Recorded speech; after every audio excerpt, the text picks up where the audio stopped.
I want to create an anime opening. And to do that, I need to learn how to animate.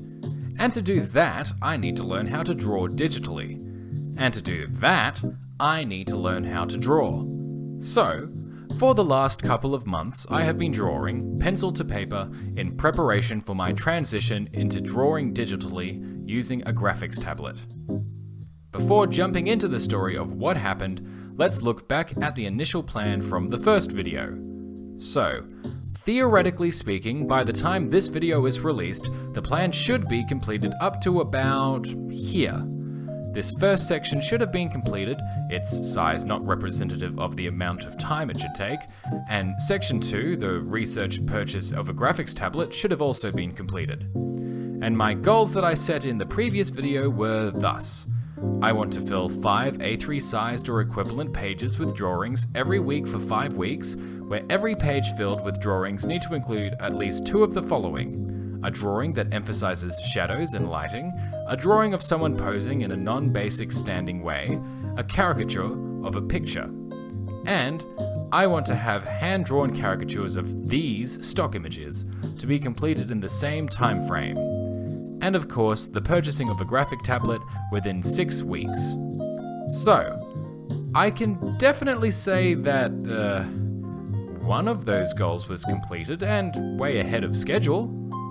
Alright, let me get into what happened. I started drawing as per my original goals, trying to mix it up between sketching things in real life, stuff on my desk, a plant on a shelf, just whatever was hanging around. Strange and complicated poses, generally based off of stock images, and the frequent use stock images that I utilize in my videos. I then quickly realized that this was really boring. When you're starting something new and trying to dedicate time and energy to it, the last thing you want is for it to be so boring that you lose motivation. It was a case of sitting down thinking, what goal do I need to work on? And then I'd think to myself, I should draw something. I'd then think, oh, what pose do I have to draw? What stock image do I have to sketch? What random thing on my desk do I doodle? Then I'd pretty much just think, well, I'll go learn Chinese instead. Or I'll work on my next video, and the sketchpad would remain untouched. Funnily enough, the best thing I did in order to help me succeed in drawing was to realize that the goal I set was terrible and demotivating, and I should just draw whatever I want.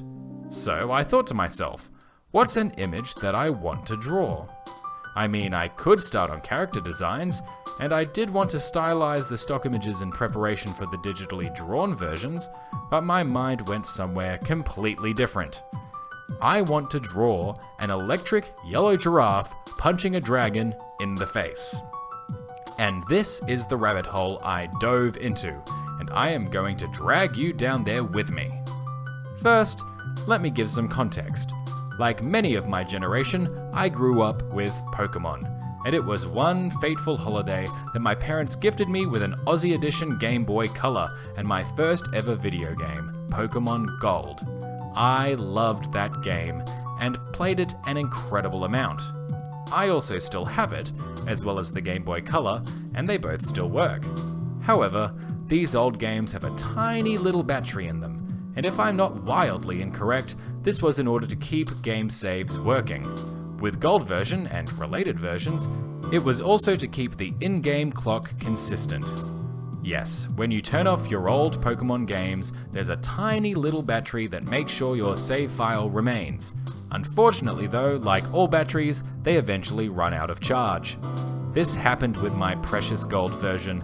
Not sure exactly when, but I turned it on to look at it, and one day the save was just gone. With that context in mind, I decided to give my Pokemon Gold version one last hurrah. I slotted it into my Game Boy Advance SP because the Game Boy Advance SP has the benefit of having a charging cable, which means it never has to turn off, so you won't lose your save. So, in a few days, I played the final playthrough of one of my favorite childhood games for what would likely be the last time. As playthroughs go, it was full of nostalgia and fun, and I played it in my favorite way, the same way that I play most Pokemon games. The first 6 Pokemon that I catch become my team for the entire playthrough. Though fun, I don't really remember much about the run, except for one thing. the champion battle of the Pokemon League. Down to the wire, with my own yellow giraffe, Ampharos, which I had a nickname for, I nickname all of my Pokemon, against Lance's final Dragonite. I whiff the first Thunder Punch, get hit hard, now it's all or nothing. Final move, and the Thunder Punch crits the Dragonite, and for the last time, I become the League Champion of Pokemon Gold version. That mental image of Ampharos clocking Dragonite with a critical hit Thunder Punch, for whatever reason, is what stuck in my brain after that playthrough, and that, after a long interlude, is what I wanted to draw. So how do I draw an Ampharos punching a Dragonite? Well, first I tried sketching without looking at anything, and the results were not amazing. Alright, let's figure out how to draw a punch, and if there's a master of drawing punching, it's got to be George Morikawa, the author of the long-running boxing manga Hajime no Ippo. I settled on a counterpunch for inspiration, sketched it out, and tried imitating it with an Ampharos. This posed a problem. An Ampharos is essentially a bowling pin with a head, arms, legs, and tail. Not really something you can translate human physiology to. It also looked like, frustratingly based on existing game art, an Ampharos's limbs appear somewhat single-jointed. No knees or elbows to speak of. Not to mention a distinct lack of hands. How do you give an image a sense of impact without all the bracing that results in the bending of joints? Hell, how do you sell a punch without elbows? I trolled through official Pokemon card art, and there wasn't anything particularly inspiring. There was only one card that showed a different way of drawing an Ampharos's leg that was somewhat helpful. In a moment of hesitation, I started to give up on the counterpunch. It just didn't seem feasible with the information that I had, so I looked at what punches involved a leap. After all, you don't need knees to brace yourself on the ground if you're in the air. I sketched a fighter doing a knee strike to get a feeling of a leap, and someone doing a Superman punch. And it didn't really inspire me either. Thing is, Ampharos has a long neck and tiny little arms. You'd be more likely to headbutt than anything else if you were to leap at someone. Then I turned to the anime. Surely there's going to be something there I can draw on. However, despite being a second-generation Pokemon and quite a popular one at that, there was surprisingly little anime material to work with, and not a single frame of a Thunder Punch making a solid contact. The only one that came close was more of a Thunder Slap than anything else. It almost seemed as though the animators of Pokemon struggled in the exact same way that I was doing now, that an Ampharos, while cute, and at least in my opinion, pretty nicely designed, is not a creature designed for punching. There was, however, one short frame of a punch wind-up, and it featured, much to my amazement, an elbow? Elbows were, for lack of a better term, back on the table, however impolite that is at dinner. An Ampharos elbow is not like a regular elbow. It's more like if you bend a tube of toothpaste. It swells the parts to the side of it so the mass is evenly distributed. Either way, the fact that an Ampharos arm was bendable meant that counterpunches were once again made feasible. I tried a few more sketches, but something was still missing. It felt too static. A punch is motion, and thinking in terms of animation, motion means squash and stretch. This punch doesn't have to be on model. I can take liberties with proportions. I was, though, still struggling with legs. Even with my latest attempts, I am not satisfied with the legs, so after drawing a thick-lined coloured punch, I decided to take a break. As deep into drawing this thing as I was cognizant enough to realise that I should stop drawing a yellow electric giraffe and draw something else for a change of pace. So I did. I could, at this point, feel some improvement. Many of my proportions were still a bit off, some things too big, other things too small, but I was definitely getting better, which was making me feel happy. Then I drew one more big Ampharos, giving me a nice before versus after comparison, and my favourite frame from the second Ranking of Kings opening. There's just something about that frame which just gives off so much love and warmth that I just had to draw it. Then I started writing the script. In between, I did technically do my first digital drawing for my Chinese Part 2 video, the evil duo, the Duolingo owl. Though it was a rush job. I couldn't figure out how to configure pen sensitivity, and I couldn't figure out the controls, and a bunch of other things. I still need to put some effort into start with a capital S digital drawing. But let me summarize for those following along who may be interested in picking up drawing. If I were to give advice, it would be to think of a picture that you want to draw, maybe something a little complicated. In the pursuit of drawing that image, you will naturally grow your skills, as I did. I wanted to draw a yellow electric giraffe punching a dragon, 2 Pokemon, relatively basic things, but to do that I had to learn how to draw a punch, how to pose a non-human entity, how to draw a leap, how to sell an impact.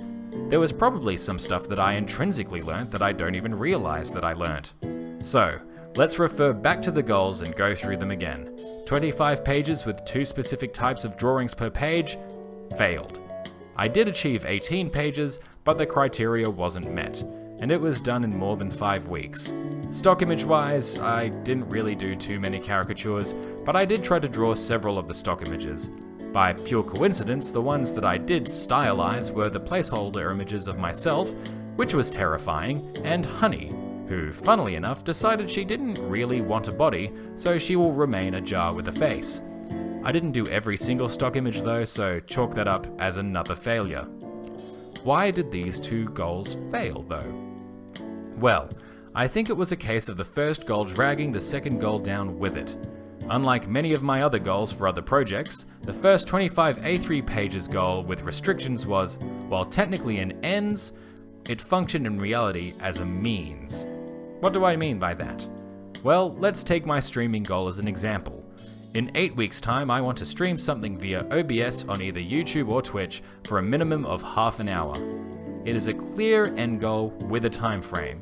While, in the grand scheme of streaming, it is a means in order to learn how to stream, it by itself is an end where there are undefined items required in order to achieve it. So, as what is currently happening in regards to streaming, I'm working backwards from the goal to figure out what I need to achieve it. The 25 pages goal is the opposite.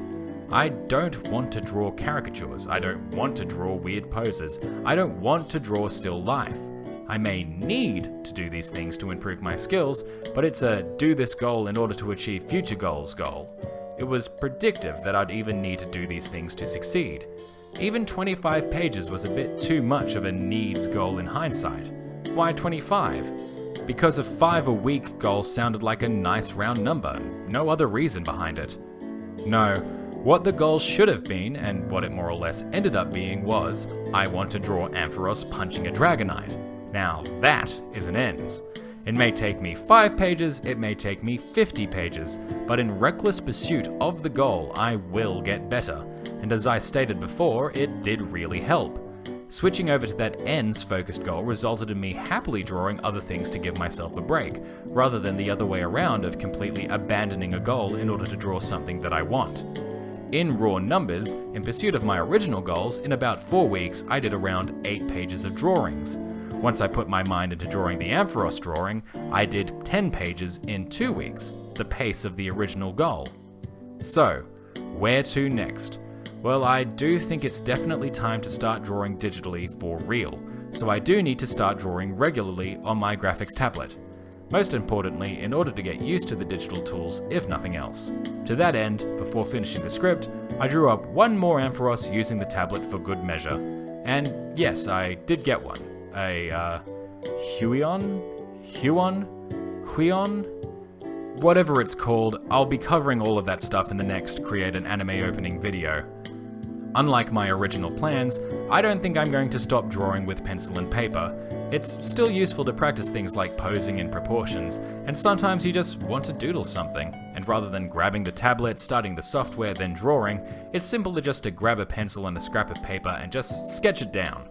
So, with the first set of goals in the rearview mirror, let's set the next set, keeping in mind the lessons learned and defining ends-based goals. Number 1.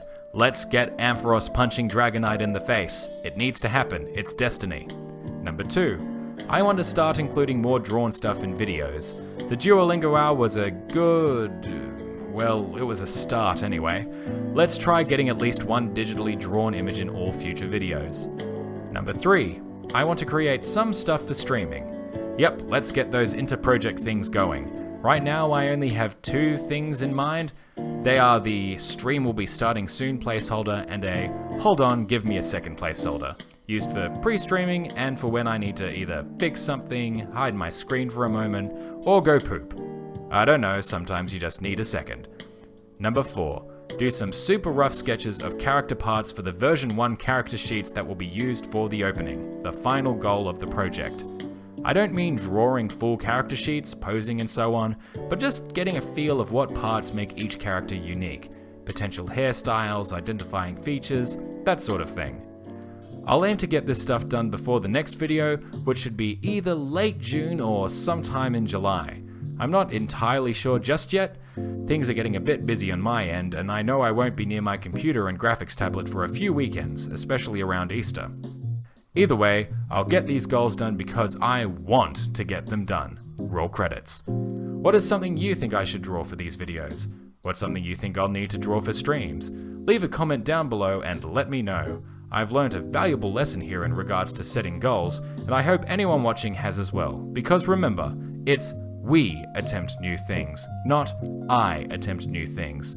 Thank you all for watching, and I hope you have a fruitful day.